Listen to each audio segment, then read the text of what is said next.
Good morning and thanks for joining us for this tech talk on Microsoft Azure Sentinel. And we're looking today at event analysis within the product. So today we're going to be looking a bit more at Azure Sentinel, which is a security, information and event management solution. And it's really reinvented for the modern world in the sense that it runs directly off Azure. One of the benefits of Sentinel is that you can start using it immediately and you can automatically scale it to meet your organization's needs. And you also only pay for the resources that you need. Just a little bit about the tech talks. If this is your first one, these webinars are free technical workshops. They're semi-structured and they do include some slides as well as presenting live demo environments as we do today. Now I'm really excited to introduce the presenter, Matt Smith. He's the Microsoft Services Director at Softworks. Matt joined Softworks in 2010 with a proven track record of design, implementation and support of Microsoft enterprise applications and operating systems. He oversees the roadmap and feature definition of our services, and for that he employs a wealth of knowledge about the products as well as experience from over 20 years in the industry. Matt's also got a passion for communicating technical capabilities in a way that is accessible to a wide audience. So at this point, I'll hand you over to Matt, who can introduce you to Azure Sentinel in a bit more detail. Over to you, Matt. Thanks, Patrick, and welcome everyone. So today's Tech Talk is designed to give you a better understanding of why Microsoft created Azure Sentinel, and how you can get some quick wins from it by connecting data sources and using the analytics rules. As Patrick alluded to, I will tempt fate and try a live demo, so let's hope the presentation gods are on our side today. And also, because I'm often asked how much this costs, I will cover some of the billing model for you. We'll finish up with the usual Q&A, so please pop questions in the Q&A panel as we go along, and I'll do my best to answer them for you.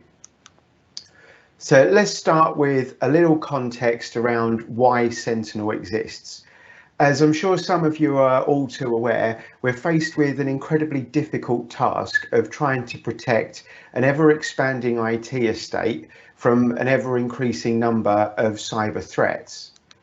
So to do this, businesses have started to turn to security operations teams whose mission it is to protect the organization's information and assets. These teams are under enormous strain as we continue to accelerate cloud adoption with our borderless zero trust networks and threats that are becoming ever more sophisticated.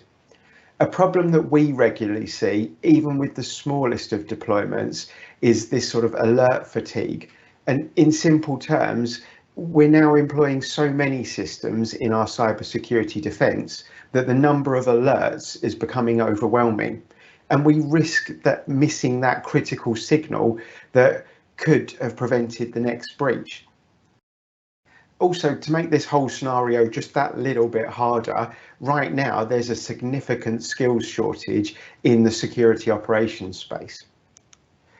So this is where Sentinel comes into play to provide information security event management at scale in Azure. The basic premise is to make it easy to collect security data across your organization from devices, users, apps, cloud services, as well as your servers, to take all that data and apply analytics to it, again at scale, to identify threats and provide your security team with a powerful tool to seek out potential issues before they arise. This in turn simplifies the process of investigating an incident, and with the automation features, we can reduce the time spent on those repetitive remedial actions. Now, I'll try and attempt to show you some of these things in action, so just bear with me, I'll switch screens quickly. So this is the Microsoft Azure Sentinel console. It's in the Azure portal, so it's a resource that you can add. And I just want to give you a bit of a flavour for how relatively straightforward it is to connect up your services to it, and how you can then start to leverage some of those analytics rules. So starting with connecting data sources from the data connectors area within configuration, you've got a whole set of predefined connectors from lots of vendors. It's not just a Microsoft tool, that are populated, and this is forever growing in the system here. Now, quite a lot of these connectors are underpinned by either a syslog or a common event format log being sent into Sentinel, and we'll cover that in a little bit more detail. Some of them have direct kind of API connections to the service that they're interacting with. For example, to connect up Microsoft Azure Active Directory, it would be a case of simply selecting that service to connect, opening the connector page, and then you'll have some simple steps here to complete some instructions in order to connect it up.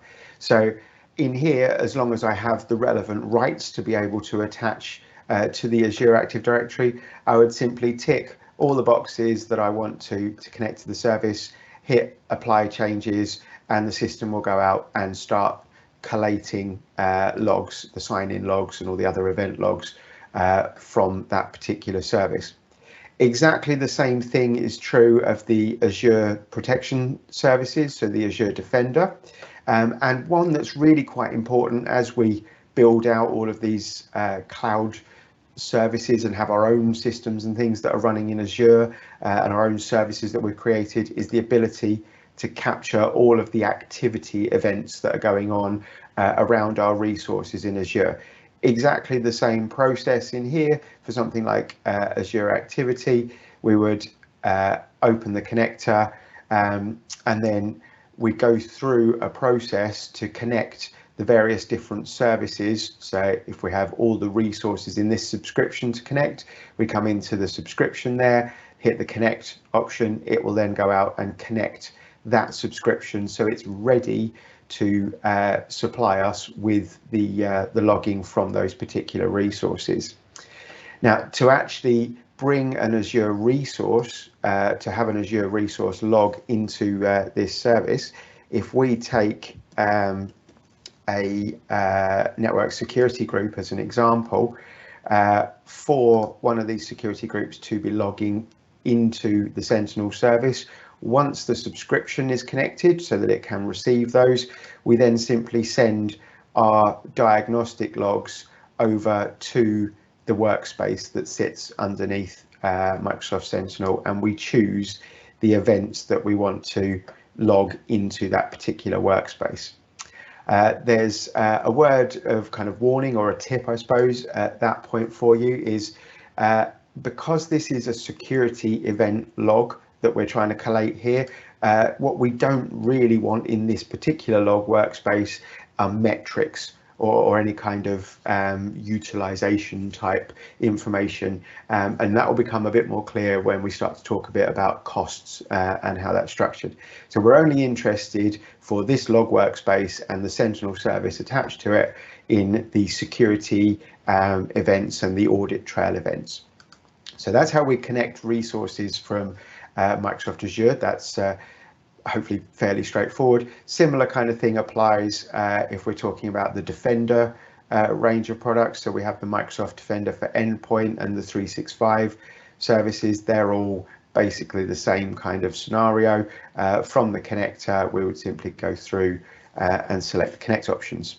So that one's already been connected, so there would only be a disconnect option in there if I had the rights to be able to remove that. So connecting resources that are in the cloud or online or part of the Microsoft environment is a very simple process. So you can get started with that very quickly.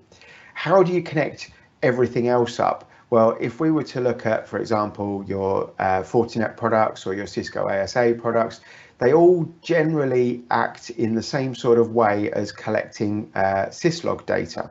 So we have to have a method of bringing that connection into the log the log workspace. So if I use syslog as an example here, I can just step you through very quickly on how that works. So we need a device that all of those firewalls or switches or routers, whatever it is that we want to capture those logs from, they need to send their data to us, typically as syslog or as a CEF format sometimes.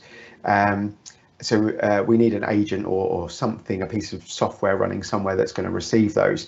And that's achieved through what's called the log analytics agent or the Microsoft monitoring agent. There are some new agent versions coming. They've been in the pipeline for a while, so keep your eye out for those. But as it stands at the moment, it's the Microsoft monitoring agent that we're using to do this. So in a kind of building as small a footprint as possible type scenario, most of our customers will opt for a small stripped down hardened Linux virtual machine that has the agent installed on it. Where you choose to place that is entirely up to yourselves. It will make its own secure connection back to the log workspace in order to feed the Sentinel service. But a lot of customers of ours just request that we put them in Azure alongside it, and then they establish VPNs or other connections out to where that connector is in Azure. Saves them having to manage any virtual machine on site. Can be set up to automatically patch and update, etc., using the typical Azure management services. If you want it on site, then the process is slightly different, but I'll take you through them very, very briefly. If we were looking at an Azure virtual machine, as you might expect, it's basically a click-through exercise. So you'd have your VM ready, you'd have done your setup on it for it to receive syslog or whatever the log type is that you're bringing in. So it's sit there processing that at the moment. You just need to put the agent connection in it in order to then send those logs on to the log workspace. And that's as simple as selecting the machine that has the connector and hitting the connect option on there. And then if the machine is prepared correctly, this one obviously isn't at the moment, or I haven't got permissions to do it, or it's not actually switched on, so that would be the reason there. Once you hit connect, it will then use the API calls from the Azure platform to insert that agent into the machine, start it up, and connect it back to the log workspace. If we were putting that agent onto one of our own VMs, then the process is slightly different. We come in to deploy the agent. This is the same for any agent if you've deployed them to log analytics in the past. Sentinel is just using the same process. We download the appropriate agent, so it might be for Windows or for Linux. Linux, we have the package, the commands to go and retrieve the package and deploy it. In that package command there will be required to place the workspace ID and the key for authentication. Similarly with the Windows server agents, typically after deployment you'd add the workspace and the key in order for it to authenticate and start sending logs to us. As a side note there, this is the same process for connecting up client machines as well, so Windows desktops. If we want the event logs from our users' Windows desktops through the system, which is quite a useful thing to have and a very powerful thing to enable, the same process applies. And I can imagine some of you now thinking, I can't possibly deploy that all manually on the machines. There is a process that we use to package that Windows agent so that it can be deployed either through a group policy or through Endpoint Manager, which has obviously become kind of one of the most popular ways for us to deploy it out. So that's how we get the agent onto the systems, and we connect it up to the log workspace. The log workspace is what underpins the Sentinel service. So as soon as that's connected, then the services here will show with a little green highlight that they are connected and receiving data from those sources, and they do that by observing that there is log information in the log workspace. For things like those local client Windows security events from the connector, or equally from the log workspace, we can observe on there through that same deployment page, the machines that are connected and reporting to us, it will run a query through the log to show the machines that have they call it a heartbeat, the connection to the workspace.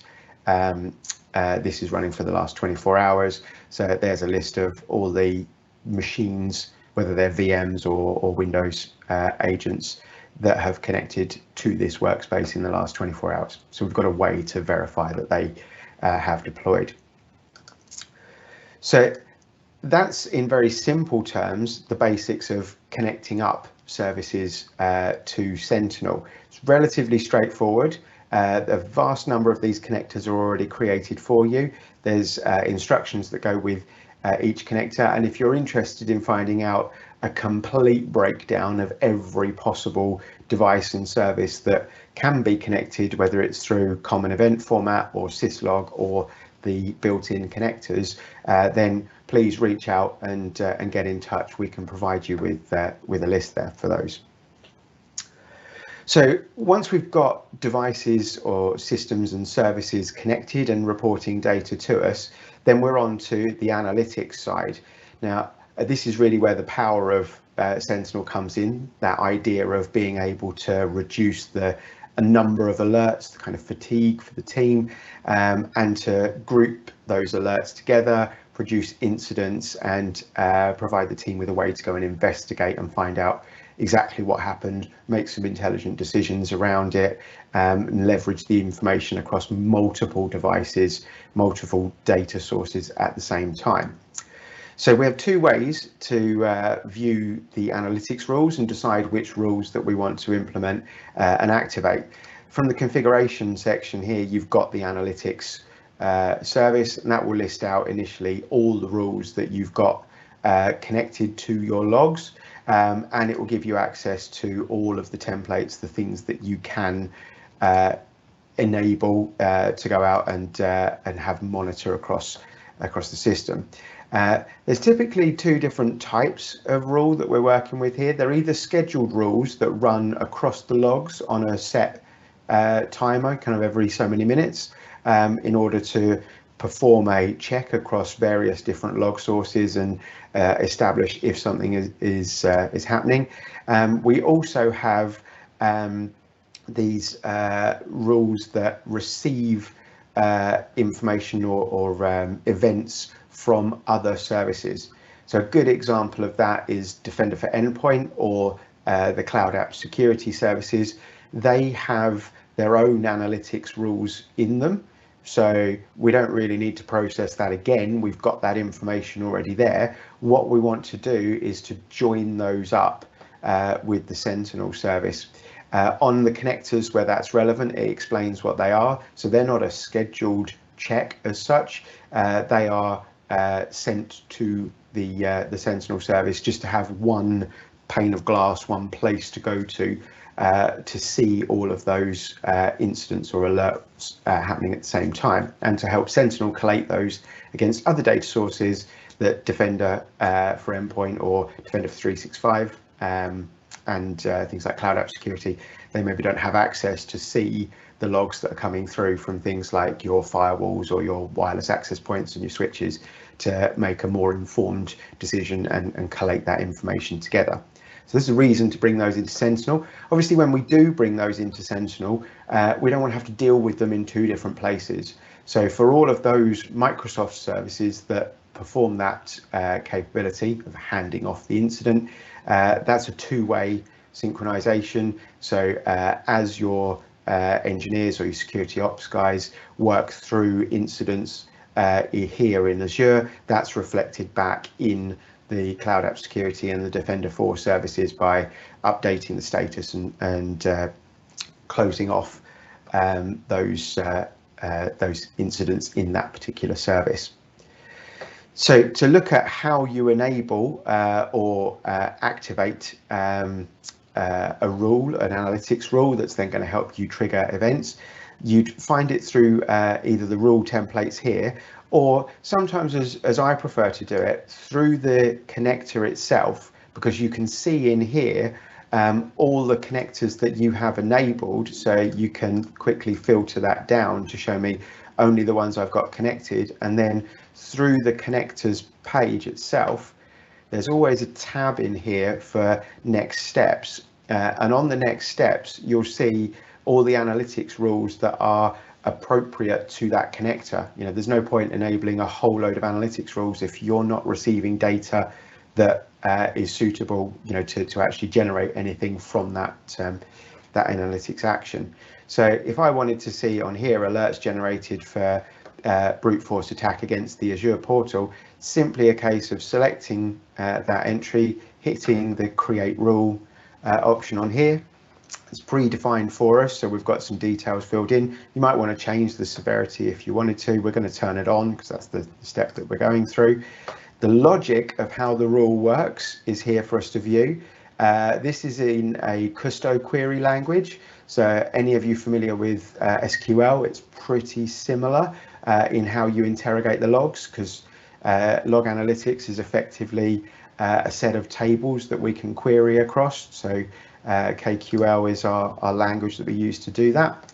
And this incidentally is the same way that you'd build your own custom analytics. If there's something specific that you want to go and look for and you understand the structure of the logs that you're receiving, you can write your own queries in here so that when the criteria of the query is met or an entry is found, it will trigger Sentinel to log that as an alert.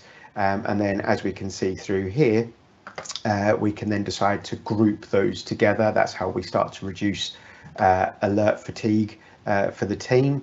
So as we're kind of populating these rules, we get the option to change some of these things. In this predefined rule, it's already mapped the entities or the objects that we're comparing against.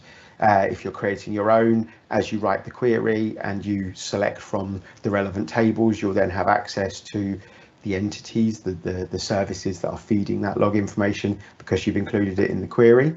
How frequently do you want this to run? Because this is a scheduled rule that's going to run on an intermittent time period, and then grouping them together. So generally we always want to group the events into a single alert. So just like I say, helps reduce that kind of fatigue level.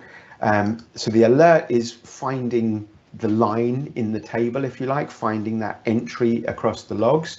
An incident is then a kind of placeholder that we'll look at in a second for your security team to use to collate their own findings and to actually look up what happened and make their decisions around it. So by having rules enabled, we generally want to enable incidents from them, but typically we don't want an incident for every alert. We've already grouped the alerts together, but if we're going to have incidents created from them, then we will typically want to bring those groups of alerts together within the incident and decide how frequently we generate a new incident, because this is continuing to happen.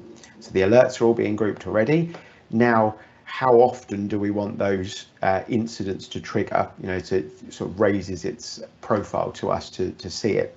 By default, it will always collate all of those groups of alerts that come together within a 5-hour period, but you can change that here to decide if you want that to be a shorter time frame or a longer time frame.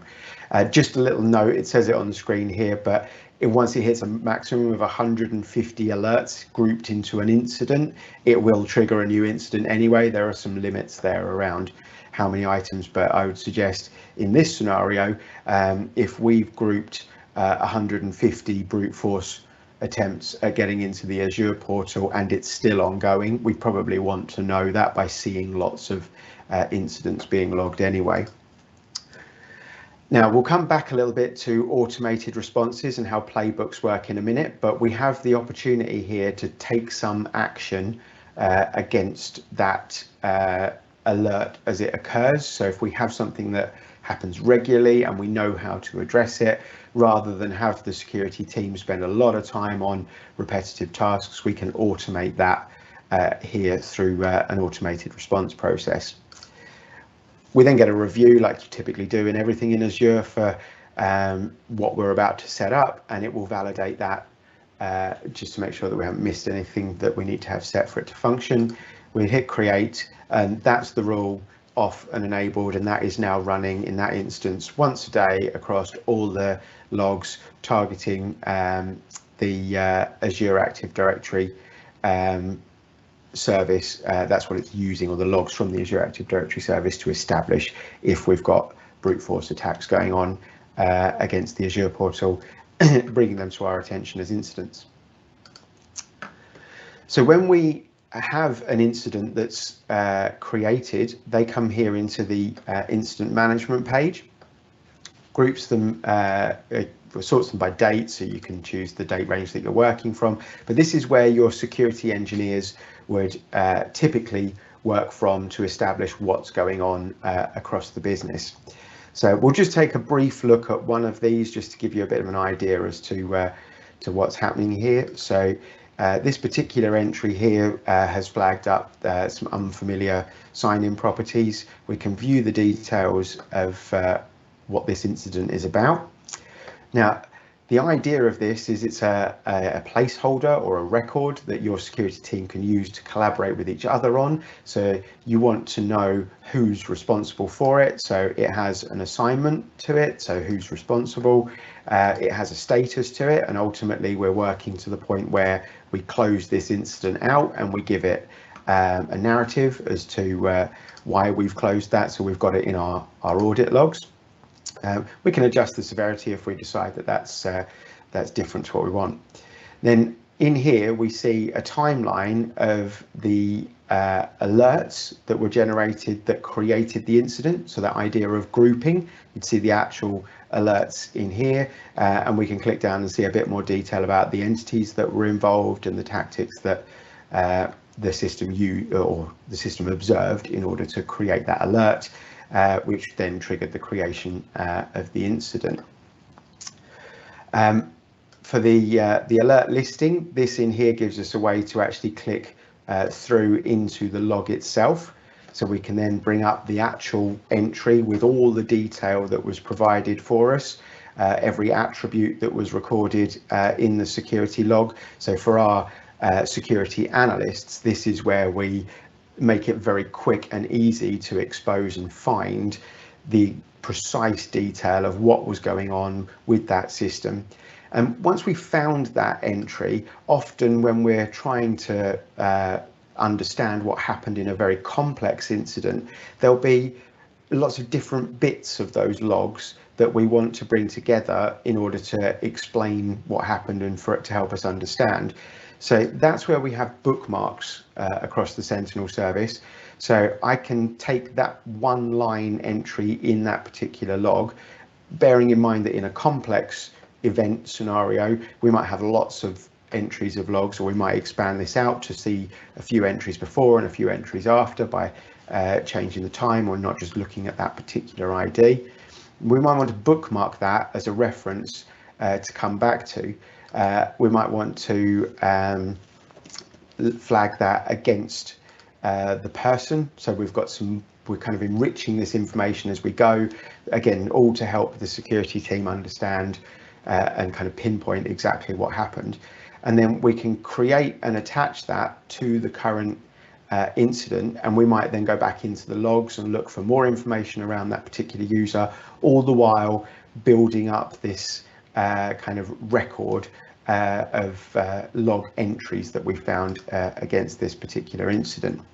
Now, if I go back to the incident, I've got one page, it's just creating it at the moment up here, where as that bookmark is created, it will then enter those together in here. So we've got one place to go to very quickly access that sort of stamp that information for that particular incident, and we can use that to then drill back down into the logs again in the future, so we can keep that information all in one place and understand what's actually happening.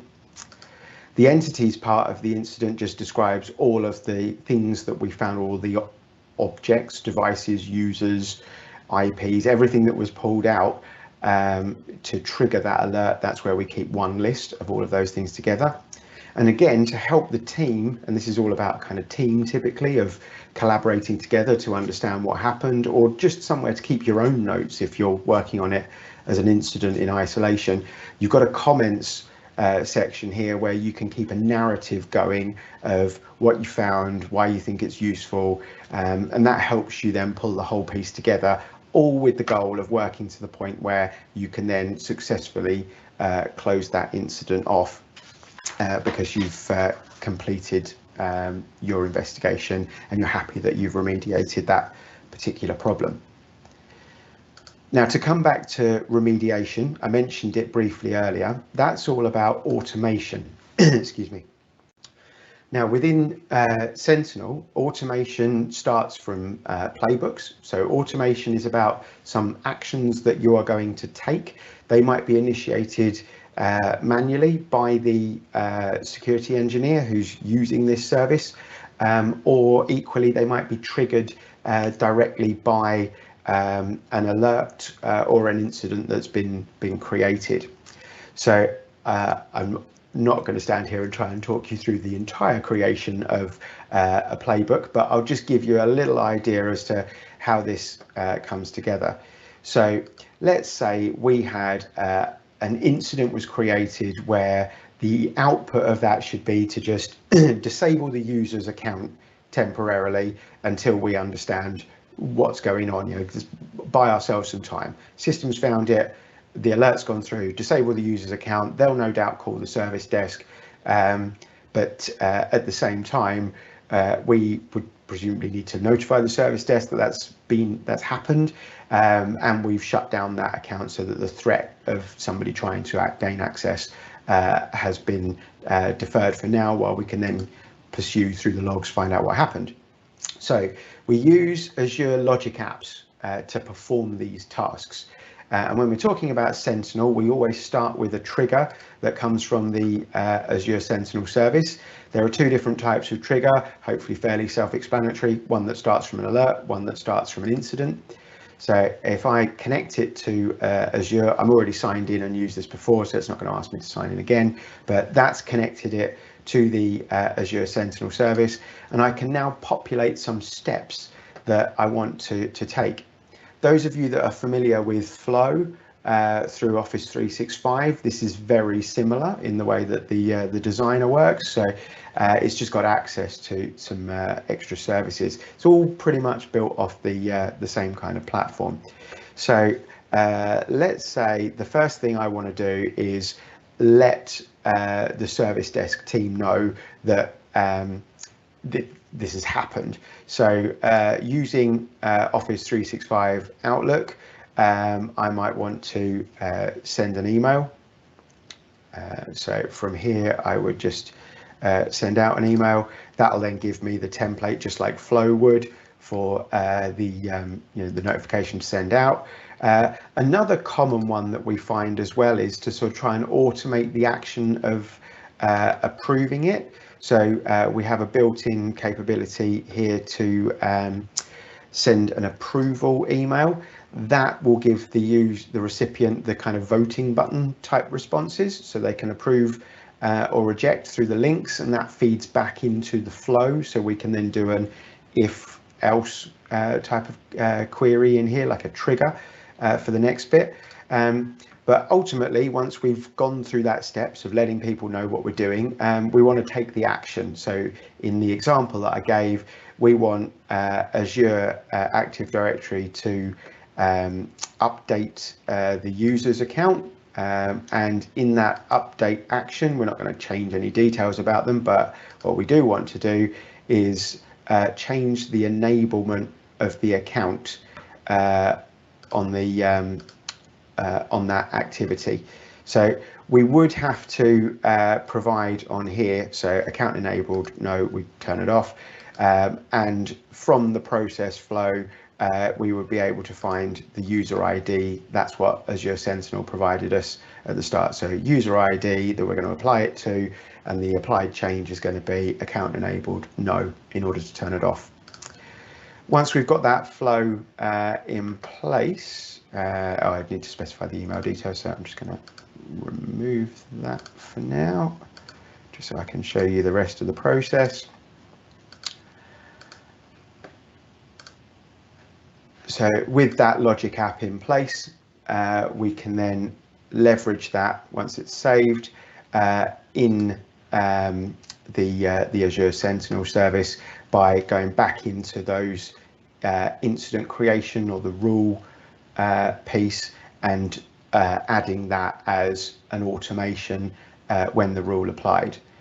Equally, as we work through an incident as a security engineer, we can just call on this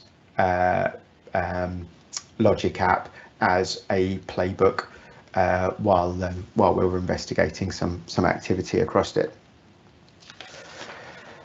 So quite a brief kind of introduction to how you create automation there. There's a lot that you can work with there in order to trigger scripts and actions and activities. It's all kind of down to your security team to understand kind of what they want out of it, what actions you want to take. And a lot of those are built up over time as they follow investigations and understand what's going on in the organization. They'll build their automation around frequent activities that they have to undertake. Now I'm going to finish the live demo piece just to sort of try and emphasize kind of just how powerful this can be to be able to bring all those logs together, and the kind of compute performance that you've got underneath Azure that's available to those security teams to actually go out and understand what's going on.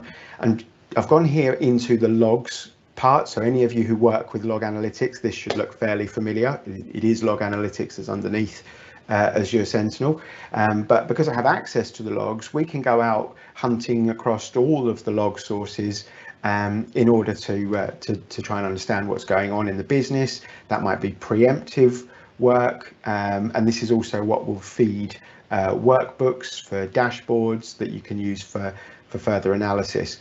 Workbooks and dashboards probably something that we'll come back to on another session to go into a bit more detail. But just to show you kind of quite how powerful this is for your security team, if I was to do just a simple find across the service for my user account, and I just tell it that I want that, and this is where the kind of SQL similarities come in, where I just want to know that it was generated in the last, say, 7 days, and just so I can understand it. So that's going to go out and pull the whole log back in. We'll let it run because you'll see kind of just how quick that could be. Imagine going into every log that you've got from all your different services, every server, every security event log on all your domain controllers, through all of your access points that log people on for the Wi-Fi connections, if they're using in this case, I was using my user credential, every time I touched Office 365, every file that I opened. Imagine how long that would take you in order to actually go out and collate that information together. As we can see here, we're up to 40 seconds so far. We'll let it run in the background. I just want you to be able to see kind of just how quick this information can all be pulled together in order for you to actually interrogate it. So there we go. We found 11,638 entries across all the various event logs that we're holding that contains my user logon for the last 7 days, and the system pulled all of that together in a little over 53 seconds.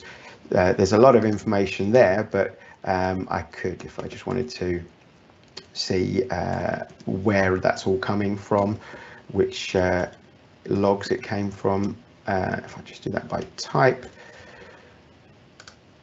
run that again, it will go back out, and every time we run this, it's a live query. So because the data is changing all the time, the logs are continuously feeding to us.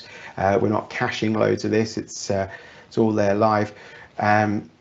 So we pulled that back into the system, and I can see all the various sources that had to trawl through to find it. So, for example, they're the non-interactive sign-ins. So things like my phone, that's polling all the time for data out of Office 365 services. We've pulled up every event that my phone, tablet, laptop, all the things that they're doing in the background. Office activity will show everything that the Office client and the likes of SharePoint has done. A useful one for all of you out there who are looking for kind of compliance information. We've got things like device file events. So where we're pulling the audit logs from Windows PCs, you can see every action that the user account took that's in the audit logs, the security audit logs of the Windows device. So didn't want to give a lesson on how to use Custo Query, but I just wanted to emphasize just kind of how powerful this can be in order to pull all of that log event information together really quickly. And you've seen kind of just how simple it can be to get that information into one place to start with. So as we begin to kind of wrap up the session, I just want to kind of cover off some of the things that I'd hope you can kind of take away from this. The idea that connecting data sources to Sentinel is pretty quick and straightforward. If you're just starting with online services, there's almost nothing to do other than click through the wizards. If you're pulling information logs from all of your devices around you, there's a little bit of work to do, but generally not much more than deploying the agent onto the devices or a device that you want to see the logs from. For analytics rules, you basically just go in there and turn on everything that's relevant to you to get an understanding of what's going on across the organization. And by relevant to you, I mean appropriate to the connectors that you've joined up. For all your 365 services, it's a two-way integration, so you're not generating this twice, you're not having to deal with it twice. You can kind of stop managing it in Cloud App and Defender for Endpoint, start managing it here. Or likewise, if you've got teams dedicated or people dedicated to just the Defender Endpoint service, because that portal is quite tidy and neat in what it's there to manage, as they manage it, for your security ops team who might live in Sentinel, those alerts and logs are being updated for them as well.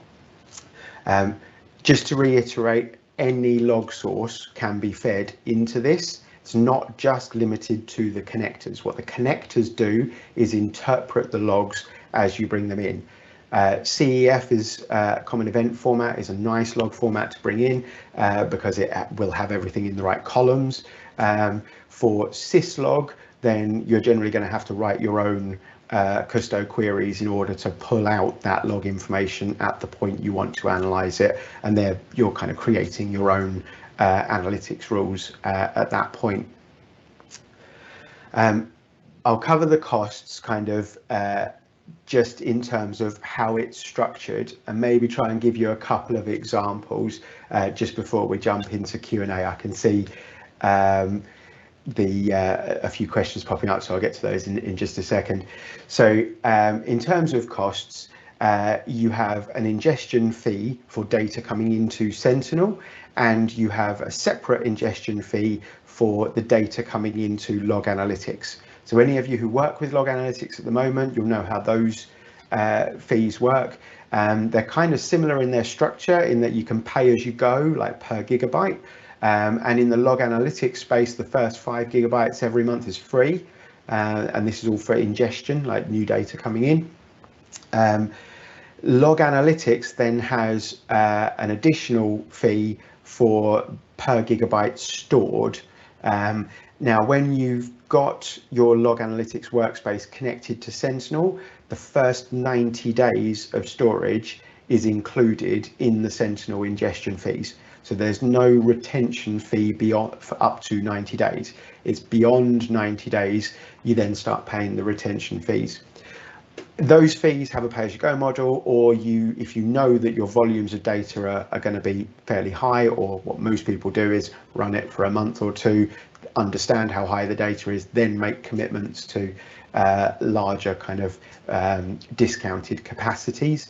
So you've got those options as well to do that. to try and estimate the usage that you're going to go through. I can give some examples. This is by no means a definitive, because all devices and services can be configured to log more or less. But typically, a Windows server will produce around 150 megabytes a day in logs, security logs, that is, in order to that we will ingest, or typically ingest.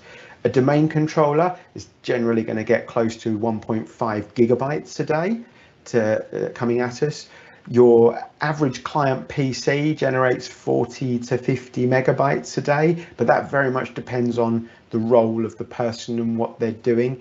When you start using this, you'll notice very quickly that the sort of office worker, that kind of Office 365 productivity type worker will generate a huge, a vastly lower number than you'll get from, for example, your own service desk team. Their logs will be pretty heavy on the PCs just because of what they're doing, often switching in and out between different services, authenticating to things during the day. For switches and access points, they're usually pretty low because the security information we get from those is pretty straightforward. It's, port on, associated device, log them in. So they generally produce around 20 to 25 megabytes a day. Firewalls are your big ones. Your average firewall facing the internet will churn out around 5 gig a day, and more sometimes in kind of busy environments. So they're the ones that can really kind of boost the costs that you've got going on there. So I won't go into actual numbers. If you want some numbers and to help with some calculations, then we can go through that. I could give you the per gig prices. The most expensive end per gig for ingestion into Sentinel is around £1.90, £1.87 I think it is, per month per gig. The log analytics costs come in at around £2.15 a gig, and then every gig stored over 90 days is an extra 10 pence. So you can kind of start to work those out based on the numbers, but if you want some examples, then get in touch. We'll help you put those together. So let's have a look at the Q&A. I'm a little bit over on time, so thank you all for staying with us. So first question up, I've got, is the link only two-way from Microsoft services, or can we add in automation to other devices such as Fire? Absolutely. So if you have a suspect IP address where you've triggered an alert, then if you can get the log analytics service to connect through script or SSH or whatever it would be back to that particular device. Palo Alto, I've seen this done quite a lot. I think I've seen it on ASAs as well. You could have the IP address that has been identified as a problem added to the block list. So if you want to take that type of action, yes, absolutely. That's what automation and playbooks are there for. You just need to think through the process of how you're going to build that into the flow. And at some point, there's going to be a connection out activity at the end that calls the device, opens a port, logs in, makes the change, applies it. In terms of integration priority, what are your thoughts on pulling in firewall logs given the volume that they can generate? Your firewall log is typically one of the most important things to have.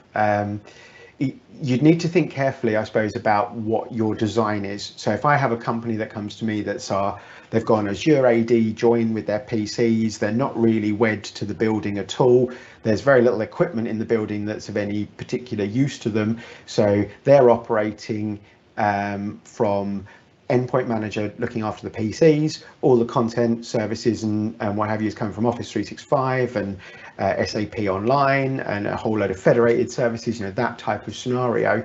Then the firewall logs in that situation, the physical firewall device logs, no, they get a much lower priority to them. But again, in that scenario, there's usually something else that's doing the content filter and the controls in place of that physical firewall on site. So you'd want the logs out of that service. So yes, firewall logs, the perimeter, watching the traffic coming in and out, obtaining information about those IPs is generally quite important, so I'd get some priority on that, but whether it's physical firewalls will depend on the model that you've got for your infrastructure. Do most people end up enabling all of the off-the-shelf rules available for plugins, and what happens when the rule updates are published? So yes, we've been into scenarios a number of times where every rule that's available has been switched on, regardless of whether it's connected to anything or not. Definitely don't advocate that idea. You just have a sea of rules that are enabled that you don't need. So be specific, only enable the rules if you've got enough data coming in for them to do something useful, because you don't want to continue to manage them. Updates to rules, changes to rules, and newly published rules, they are the responsibility of your security operations team to implement. Those are templates. So the templates will get updated as Microsoft provides you with new templates. You've created a rule from the template, so the rule is static. The template needs to be applied to it or updated, or you need to replace the rule with the new one if a new one is published. So that's a job for your security ops team. Okay, we've got a couple of requests for workshops, which we'll get back to. Anybody who's messaged in who would like to set up a workshop for us to go through this in more detail, more specific, then yes, please let me know. Are there any threat intel sources included or easily available? Yes, actually, we didn't touch on that at all, and probably should have made that quite a prominent piece to this. There are the threat analytics services from Microsoft, and you can tie in other vendors' services as well to provide your team with information or knowledge around the incident or the alert that's been created. So yes, we do have sort of threat intelligence databases, things like the OTX open platform can be integrated into it, and you do get services directly from Microsoft that are constantly updated, that back the kind of intelligent platform that makes Sentinel as kind of useful as it is. Okay, I think that pretty much covers all the questions in the Q&A panel. So thank you very much for joining us, and thank you for sticking with us as we're a little bit over time. I hope that was useful to you. As I always say when we finish these, contact details are on screen. Please feel free to reach out to me directly, or if you have an account manager at Softworks, reach out to those guys. We can set up workshops, take you through specific scenarios around Sentinel or any of the products that we work with. We're always more than happy to set up those sessions for you. So that just leaves me to say thank you, and I look forward to seeing you next time. Next month's Tech Talk is a week later than usual, so if you haven't seen the invites for that yet, they should be going out now, I believe. So please sign up, and I look forward to seeing you next time. Thanks very much.